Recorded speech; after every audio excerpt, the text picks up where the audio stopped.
Minister Nitish Kumar on Thursday expressed concern over the alleged attack on laborers hailing from the state in far of Tamil Nadu.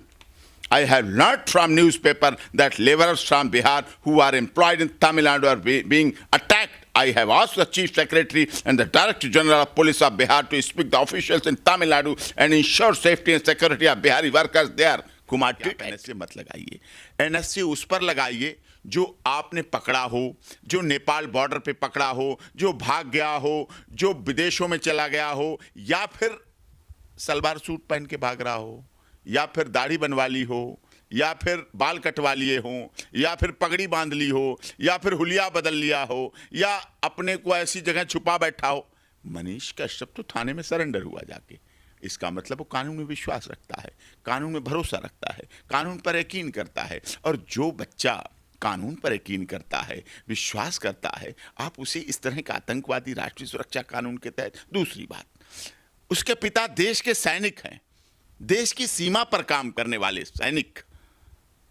क्या एक सैनिक, देश के भारत माता, जो देश के सैनिक का बेटा राष्ट्रीय सुरक्षा के लिए घातक हो जाएगा, राष्ट्रीय सुरक्षा के लिए खतरा पैदा हो जाएगा? ऐसा संभव है? ऐसा तो संभव नहीं है। बिहार का रहने वाला है, उसे दर्द था प्रवासी मजदूरों का, उसे दर्द था पूर्वांचल के लोगों का, उसे दर्द था बिहार के लोगों का, उसे दर्द था हिंदी भाषा के साथ अपमान होने का, उसे दर्द था हिंदी भाषी लोगों के साथ क्यों ऐसा दुर्व्यवहार हो रहा है, उसे दर्द था कि तमिलनाडु में हिंदी भाषी लोगों के साथ और प्रवासी मजदूरों के साथ क्यों इतना गलत व्यवहार हो रहा है, क्यों उनके साथ बर्बरता हो रही, क्यों उनकी मारपीट हो रही, क्यों उनके साथ हो रहा है। उसे दर्द था। और जब दर्द होता है, जब पीड़ा होती है, तो व्यक्ति के मुंह से ऐसा निकल गया होगा। ऐसा भाव तो उसका नहीं था, ऐसा विचार तो उसका नहीं था।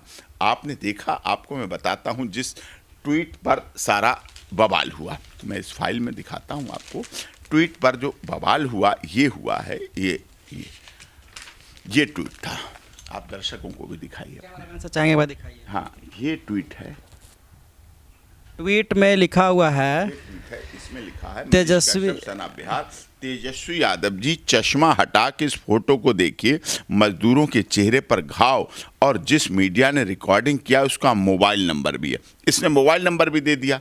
एक बार बात करके तो देखिए, क्या पता आप झूठ बोल रहे हैं और मजदूर सच में तमिलनाडु में परेशान है। एक सवाल, और आप इन लोगों को जो मार पड़ी है तमिलनाडु में, वो सच है कि झूठ? मतलब सच है कि झूठ, इनकी जानकारी तो आपका प्रशासन ही देगा। लेकिन बिहारी मजदूर बिहार से बाहर जाकर मार खाते हैं, भगाए जाते हैं, इसके लिए दोषी आप लोग हैं।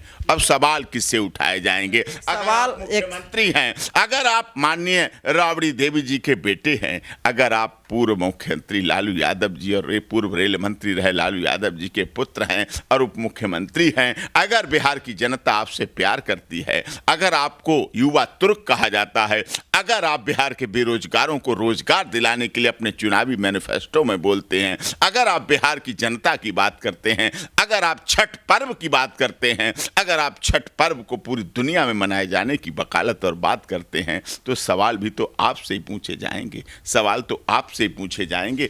और ये सवाल केवल मनीष कश्यप ने नहीं उठाए, ये सवाल, और आपको दिखा रहा हूं बहुत इंपॉर्टेंट चीज, ये देखिए, ये है बर्बर। बर्बर वर्ड है, बर्बर। तमिलनाडु में हिंदी भाषी मजदूरों पर कातिलाना हमले, त्रिपुर से शुरू हुई हिंसा चेन्नई तक पहुंची, 2 लोगों के मरने की आशंका, स्थानीय लोग चाकू कुल्हाड़ी से कर रहे हैं ताबड़तोड़ वार। ये मनीष कश्यप नहीं कह रहा है, ये कोई चैनल नहीं कह रहा है, ये अखबार हिंदुस्तान, रिनाउंड न्यूज़पेपर कह रहा है।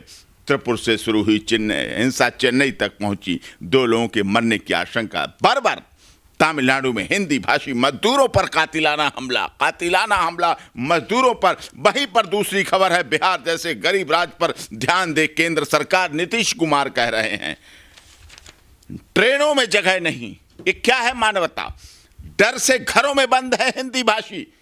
बिहारी मजदूरों का दर्द, प्रभावित इलाकों में कारखाना जाना छोड़ा, आर्थिक संकट भी मंडराने लगा। तमिलनाडु प्रशासन मूक दर्शक, हिंदुस्तान कह रहा है, अपना बिहार कह रहा है, दैनिक भास्कर कह रहा है,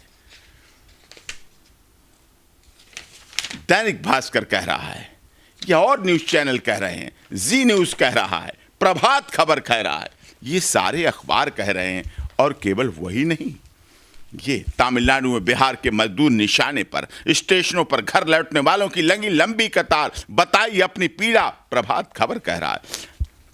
त्रिपुरा में फंसा है परिवार, जान से डर रहे हैं। बिहारी मजदूरों को तमिलनाडु प्रशासन द्वारा पीटा जा रहा है। केंद्रीय सरकार एवं बिहार सरकार करे पहल। डॉक्टर साहनी, अनिल कुमार साहनी, ये चल रहे हैं, ये अखबार कह रहे हैं। अमर उजाला कह रहा है, दैनिक जागरण कह रहा है, ये अमर उजाला कह रहा है, तमिलनाडु में मजदूरी कर रहे सिकंदरा के युवक का फंदे से लटका मिला शव, परिजनों ने लगाया हत्या का आरोप। ये अमर उजाला कह रहा है। क्या अमर उजाला झूठ बोलता है? क्या दैनिक भास्कर पत्र अखबार नहीं है? क्या जी न्यूज़ चैनल रिनाउंड न्यूज़पेपर नहीं है? क्या पप्पू यादव ने जो लिखा कि तमिलनाडु में उत्तर भारतीय बिहारी हिंदी भाषियों पर सुनियोजित तरीके से हमले हो रहे हैं, उनका संगठित तरीके से बहिष्कार किया जा रहा है, ये हिंसा बर्दाश्त नहीं किया जा सकता, माननीय सीएम नीतीश कुमार हस्तक्षेप कर बिहारी समाज की सुरक्षा सुनिश्चित करें। साहब ऐसा कैसे? Mr. Nitish Kumar on Thursday expressed concern over the alleged attack on laborers hailing from the state in far of Tamil Nadu. I have learnt from newspaper that laborers from Bihar who are employed in Tamil Nadu are being attacked. I have asked the Chief Secretary and the Director General of Police of Bihar to speak to officials in Tamil Nadu and ensure safety and security of Bihari workers there. Kumar tweeted. Chief minister का काम था, उन्होंने किया, उस चीज को निभाया। ये चीजें, और उस पर सबने लिखा, सबने बोला, सबने कहा, सबने सुना, लेकिन एफआईआर किस पर दर्ज हुई? एफआईआर सिर्फ मनीष कश्यप पे बिहार में दर्ज हुई, सीरियल से। देखिए एक प्लान के साथ बिहार 3/23 एफआईआर, 5-3 तो दर्ज, ठीक है, 3/23। उसके बाद कोई दूसरी एफआईआर नहीं, 4/23, 10 तारीख, 5 से 10 तक और कोई एफआईआर नहीं, सिर्फ मनीष कश्यप। 4 FIR number 5/23। 10 के बाद 12 मार्च तक कोई एफआईआर नहीं, 5/23 मनीष कश्यप। ये तमिलनाडु में मदुरई में हुई 10/3 को। त्रिपुरा डिस्ट्रिक्ट साइबर क्राइम ने की, इकोनॉमिक ऑफेंस यूनिट ने की। ये सारी एफआईआर लगातार दर्ज हो रही हैं, सीरियल से हो रही हैं। एक घटना, एक ट्विटर, एक व्यक्ति करने वाला, एक व्यक्ति प्रवासी मजदूरों की लड़ाई लड़ने वाला, एक उनके हितों की बात करने वाला,